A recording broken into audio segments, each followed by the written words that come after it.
Kaushambi. UP से पवन मिश्रा की report. किसान यूनियन अध्यक्ष सहित समस्त कार्यकर्ताओं ने NH2 हाईवे भैरव भीटी के पास किया चक्का जाम। उत्तर प्रदेश के कौशाम्बी जनपद के चाई तहसील क्षेत्र के NH2 हाईवे भैरव भीटी में किसान यूनियन अध्यक्ष अपने सभी कार्यकर्ताओं के साथ सरकार के द्वारा बनाए गए 3 काले कानून के विरोध में चक्का जाम किया है, जिसमें किसान यूनियन के अध्यक्ष ने ये भी कहा कि सरकार जब तक अपनी जिद पर अड़ी रहेगी तब तक हम किसान भाइयों का ये आंदोलन चलता रहेगा। किसान मजदूर विरोधी तीनों अध्यादेश के जो बिल पारित किए गए हैं उनको तत्काल समाप्त किया जाए, इससे किसानों की बेरोजगारी और अधिक बढ़ जाएगी। किसानों और मजदूरों का कर्ज माफ किया जाए, क्योंकि किसानों और मजदूरों की कोरोना वायरस महामारी के चलते किसानों की कमर टूट चुकी है। बिजली का बिल जो बढ़ गया है उसको किसानों और मजदूरों को सस्ते दामों में दिया जाए ताकि किसानों को कुछ राहत हो सके और स्वामीनाथन रिपोर्ट लागू किया जाए, जिससे किसान मजदूरों को राहत हो मिल सके। किसान और मजदूरों की फसलों की M0 रेट की न्यूनतम समर्थन की गारंटी होनी चाहिए, जिससे किसानों को अपनी फसल की सही मूल्य मिल सके।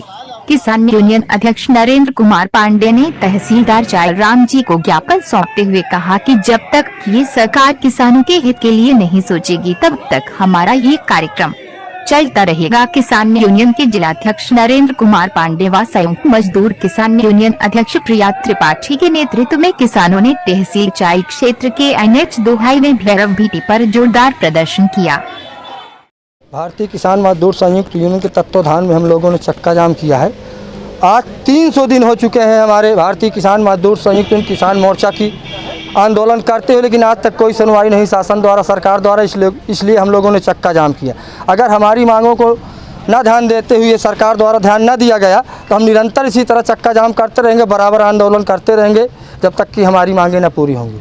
जैसे इस समय 2000 विधानसभा का चुनाव आ रहा है, इस चुनाव में आप सरकार को क्या संदेश देना चाहेंगे अपने? मैं सरकार को यही संदेश देना चाहता हूँ कि 3 काले कानून और कृषि और फसल पे MSP गारंटी होना चाहिए। उसके बाद जो बिजली के बढ़े हुए दर हैं उसको ख़त्म करना चाहिए, जिससे सरकार अपनी सरकार फिर बना सके। अन्यथा सरकार अब उत्तर प्रदेश में नहीं आएगी अगर किसान मजदूरों की बात न मानी गई। सरकार तो कहती है हम किसानों के लिए बहुत कुछ किए हैं। अब सरकार टीवी और मोबाइलों में कहती है कि यहाँ तक किसानों के लिए कोई सुविधा नहीं। किसानों की आय आधी हो गई, दुगनी करते करते आधी होगी। कोई किसान मजदूरों की कहीं भी कोई सुनाई नहीं है, सिर्फ गुमराह किया जा रहा है किसानों को सरकार द्वारा। मेरा नाम है नरेंद्र कुमार पांडे, भारतीय किसान मजदूर संयुक्त यूनियन जिला अध्यक्ष कौशाम्बी।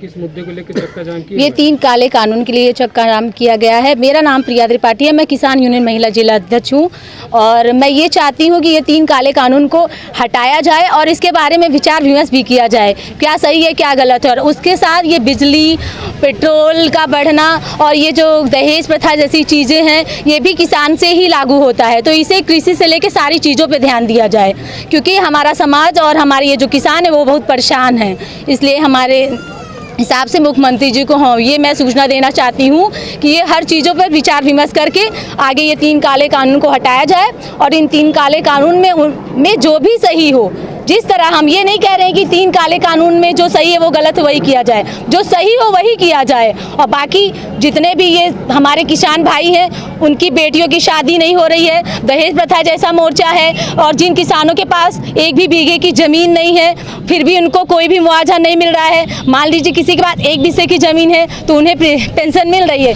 लेकिन उन महिलाओं उन मजदूरों को क्या किया जाए जिनके पास 1 भी वृत्ति भर का कोई भी टुकड़ा कुछ भी ज़मीन नहीं है, उन लोगों के बारे में क्या किया जाए। तो मेरा कहना ये है कि किसान को हर चीज़ के लिए सोचा जाए, समझा जाए, उसके बाद सारी चीज़ें ध्यान दी जाए, क्योंकि अगर हमें अपनी सरकार के लिए कुछ करना है या कुछ बनाना है किसी चीज़ के लिए तो उन्हें हमारे बारे में सोचना होगा। जब तक वो हमारे बारे में नहीं सोचेंगे तो ये सरकार नहीं आ सकती है। मेरा नाम प्रिया त्रिपाठी है, मैं किसान यूनियन महिला जिला अध्यक्ष हूँ और मेरी ये आवाज़ उन तक पहुँचाई जाए।